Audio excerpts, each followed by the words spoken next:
Tulsi Gabbard has received the support of more than 250 veterans who describe her as, quote, a fearless and principled congresswoman who stood up to entrenched political systems in an open letter they wrote on her behalf. Now, Gabbard is on Capitol Hill this week attempting to win support for her confirmation as Director of National Intelligence. She has plenty of supporters, but a meeting she took in 2017 with Syrian President Bashar al-Assad, after which she said that Assad was not an enemy of the United States, has drawn denunciation from the foreign policy establishment. Here's a clip of how the mainstream media savaged her for daring to disagree. Do you think Assad is our enemy?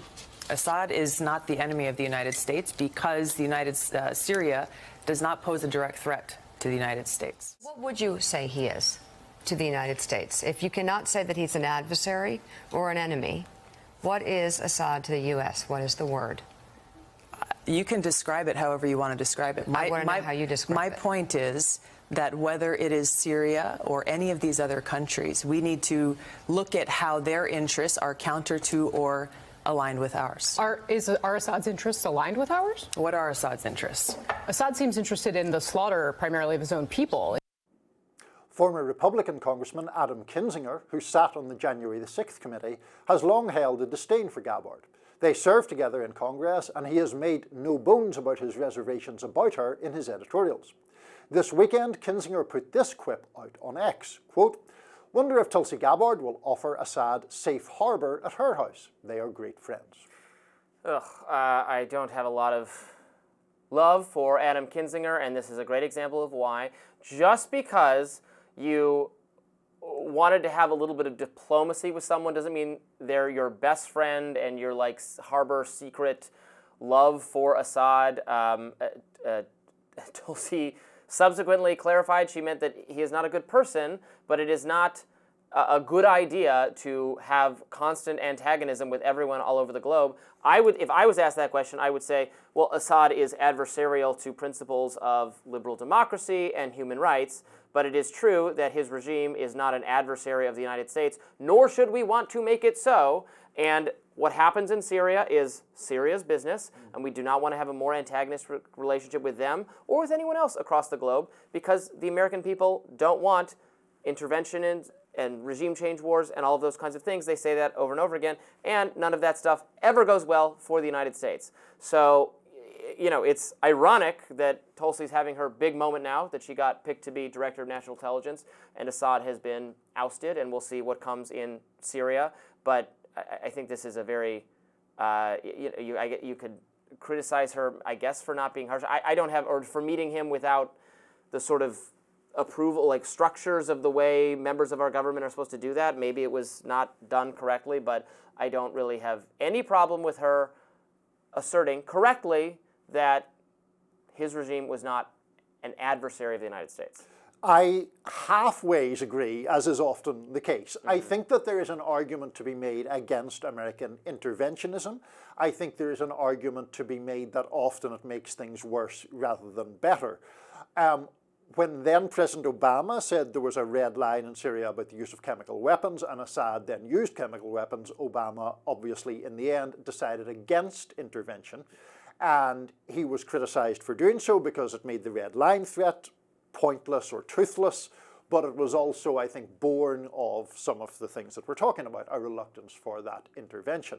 Absolutely. I do also think there are legitimate questions about double standards where politicians are concerned and their meetings with despotic leaders.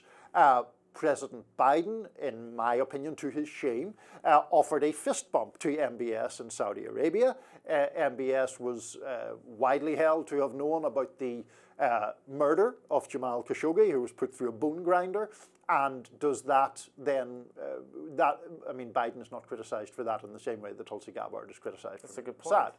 Now, separate from all of that, the thing, and I've tried to be fairly careful about this when we have discussed Tulsi Gabbard, one of my objections to her when it comes to Syria is that it seems to me she was at a minimum sympathetic to Russian intervention in Syria to prop up Assad in a way that I don't find congruous or consistent with what she claims to believe. And I think that that is where some of the more justified criticism of being soft on Assad can legitimately be sustained.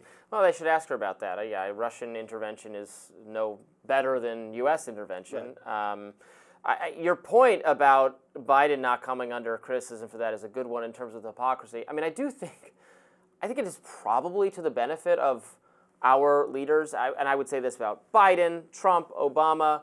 You know, not like Biden met with Xi Jinping a few months ago, and then afterward called him they had a cordial meeting, and then was like, yeah, I forget what the word was, dictator or something like that. Like, well, he is a dictator, I agree, but do we need to always say the quiet part out loud for the sake of having stability and peace? Is it, if it's worth, or at least think it through, is it worth offending this evil regime? Is it worth taking a hard line? What is the goal? Are we going to do that for everyone? Are we just going to do that for this person or that person?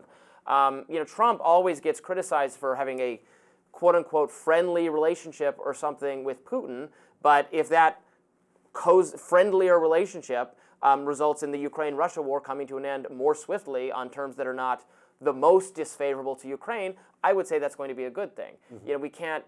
I don't think it is useful to just go around insulting or attacking or not wanting to have any kind of friendly communications with the rest of the world or with people who are imperfect, because that's everyone. That's our friends and allies, the Israeli government, the Ukrainian government.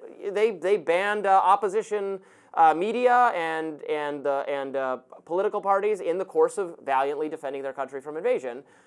That's what no. There's no perfect government. There's no absolutely pristine good guys. You can certainly draw distinctions between some of these people, but it's a matter. It is at the end of the day, it's just that. It's a matter of drawing distinctions. Yeah, and it is a matter of opinion as well. I mean, Benjamin Netanyahu is now formally accused as a war criminal by the International Criminal Court and was feted in Congress with great applause and acclaim when he last visited.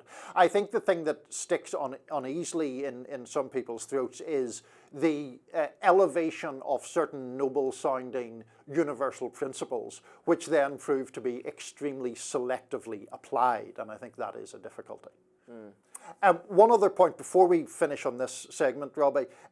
We glancingly mentioned January the 6th there, and when we were talking about that yesterday, I made a mistake, which I want to own up to without good for you. Without no one has asked me to do this or otherwise, but when we were discussing it, I was discussing what happened on that day, and I said wrongly, and I know it to be wrong, that 100 law enforcement officers were killed. I don't know why the wrong word came out. I meant to say injured.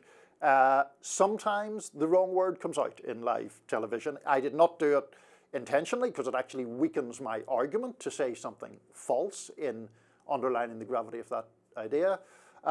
What can I say? In sports, some people drop a ball that they would catch 99 times out of 100. I celebrate and applaud you for, we film this thing live. Right. We often, our conversations veer in directions we're not planning to. We try to prepare for what we're literally talking about. Sure.